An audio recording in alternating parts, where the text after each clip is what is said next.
My weekly summer hair care routine. और अगर आपके बाल भी मेरी तरह लो पोरोसिटी के हैं तो आप बिल्कुल सही वीडियो पे आए हो। तो देखो बालों का क्या हाल हो रखा है, स्कैल्प एकदम ऑयली ग्रीसी हो रखी है बहुत ज़्यादा, क्योंकि समर आ चुका है तो स्वेटिंग की प्रॉब्लम रहती है। तो सबसे पहला काम करेंगे, बालों में कॉम्ब करेंगे।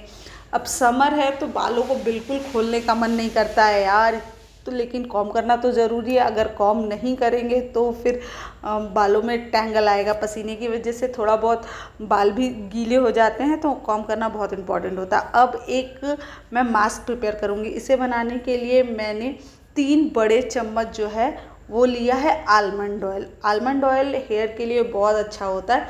तो समर में मैं कोशिश करती हूँ ना हेयर मास्क पर ज़्यादा फोकस करूँ, और इसमें मैंने आधा चम्मच के आसपास मिलाया है नीम का तेल। नीम का तेल मैं ज़रूर लगाती हूँ, इससे कोई भी फंगल इन्फेक्शन नहीं हो पाता है बालों पे, और सबसे बड़ी बात डैंड्रफ भी हमारे जो है पनप नहीं पाते हैं। अब इसमें मैं मिक्स करने वाली हूँ हनी। हनी मैंने 3 बड़े चम्मच जो है हनी के लिए हैं। और हनी ना बालों को बहुत ज़्यादा सॉफ्ट, स्मूथ, शाइनी बनाता है। तो मैं तो समर में हनी का बहुत ज़्यादा इस्तेमाल करती हूँ। ऑयल से ज़्यादा मैं हनी का इस्तेमाल करती हूँ, और लो पोरोसिटी वालों के लिए तो हनी मतलब अमेजिंग वर्क करता है। और लास्ट इंग्रेडिएंट मैं इसमें ऐड करने वाली हूँ एलोवेरा जेल। एलोवेरा जेल मैंने यहाँ पर 2 बड़े चम्मच लिए हुए हैं। तो सारा इंग्रेडिएंट मैंने भर भर के लिया है, और इसका एक जो है स्मूथ सा पेस्ट बनाना है। तो अच्छे से इसको मिक्स कीजिएगा ताकि जो पेस्ट है वो एक स्मूथ हो जाए, ऑयल और जितना इंग्रेडिएंट हमने मिक्स किया है वो एक सार हो जाए। तो मैं सिर्फ क्या समर में हेयर मास्क ही लगाती हूँ, ऑयल नहीं लगाती हूँ? जी नहीं, मैं ऑयल को भी लगाती हूँ, बट ऑयल को मैं उतना ज़्यादा टाइम तक नहीं लगाती हूँ, और वीक में कोशिश करती हूँ बस एक बार ही मैं ऑयल को लगाऊँ, और वो भी बहुत देर तक के लिए नहीं, थोड़े टाइम के लिए। 1 से 2 घंटा सफिशिएंट होता है मेरे लिए। अब देखो अच्छे से जो मैंने मास्क प्रिपेयर किया है वो एक पेस्ट में हो गया, वो एक सार हो गया है। अब इस मास्क को लगाने के लिए सबसे पहला काम करना होगा, अपनी पूरी जो हेयर है उसको थोड़ा सा वेट करना होगा। तो अच्छे से किसी स्प्रे बॉटल में पानी को भर लीजिए, फ़िल्टर वाटर लीजिएगा, और अच्छे से अपने हेयर को वेट कर लीजिए। अब अगर आप चाहो तो इसकी जगह कोई टोनर, अगर कोई हेयर टोनर भी प्रिपेयर करके रखा है तो वो भी आप स्प्रे कर सकते हो। मैंने यहाँ पर सिंपल प्लेन वाटर लिया है, तो अच्छे से मैं इसे स्प्रे कर रही हूँ। इसे आपको बस 30 to 40% ही गीला करना है, पूरा बाल गीला नहीं करना है, ताकि जो मास्क लगाएं वो अच्छे से स्प्रेड हो जाए। स्कैल्प पर पानी नहीं डालना है, सिर्फ और सिर्फ हेयर लेंथ पर। अब देखो मैं स्कैल्प पे छोटे छोटे सेक्शन निकाल के जो हेयर मास्क है वो अप्लाई कर रही हूँ, ताकि अच्छे से जो मास्क है ना वो मेरे पूरे स्कैल्प पर अप्लाई हो जाए, कोई भी पार्ट मेरे स्कैल्प पर ना छूटे।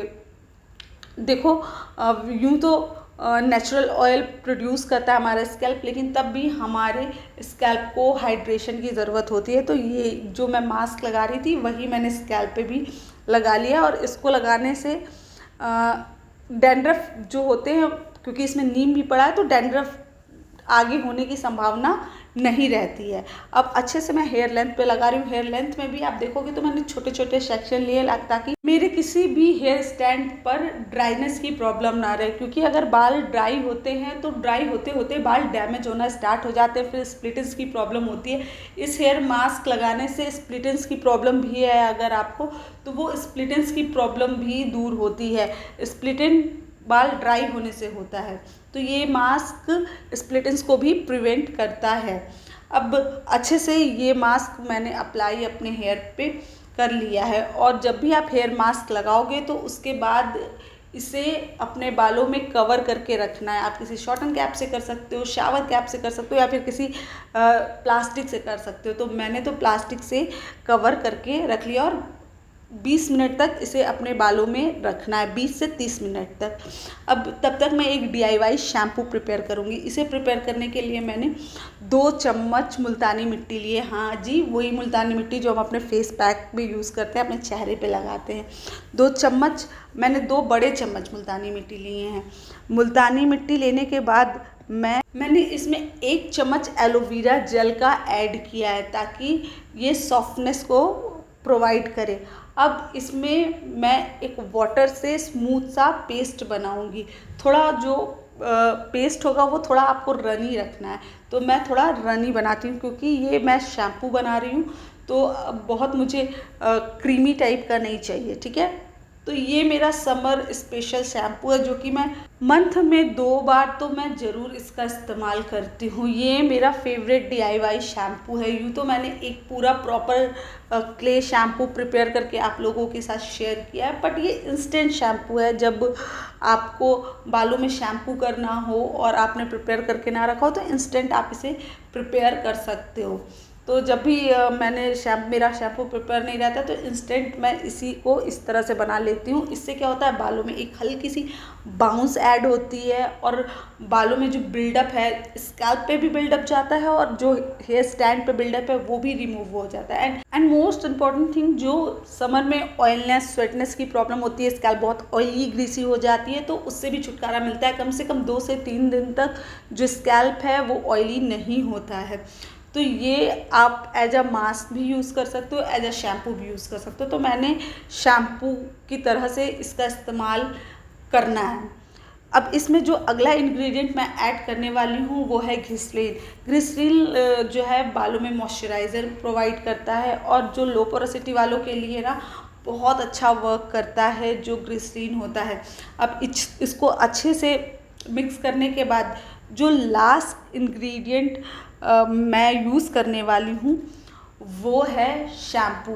जी हाँ, अब आप कहोगे ये तो DIY क्लैरिफाइंग शैम्पू तो आप खुद यूज़ कर रही हो, तो इसमें शैम्पू क्यों ऐड करना है? तो शैम्पू इसलिए ऐड करना है क्योंकि क्या है ना, कभी कभी आप चाहते हो थोड़ा सा बालों में झाग हो जाए, ठीक है। तो अगर इस तरीके से चाहते हो कि कहीं जाना है थोड़ा सा बालों में झाग हो जाए, तो बस उस पर्पज़ से आप इसमें आधा चम्मच के करीब शैम्पू को ऐड कर सकते हो जो रेगुलर शैम्पू यूज़ करते हो। क्लैरिफाइंग शैम्पू नहीं ऐड करना है क्योंकि हम तो खुद ही क्लैरिफाइंग शैम्पू यूज़ कर रहे हैं ना।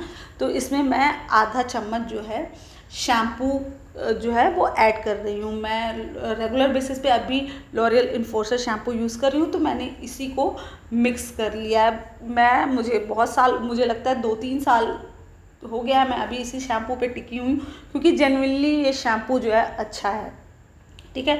अगर आप प्रोफेशनल रेंज पे जाते हो तो प्रोफेशनल रेंज के शैम्पू जेन्युइनली अच्छे होते हैं, ठीक है।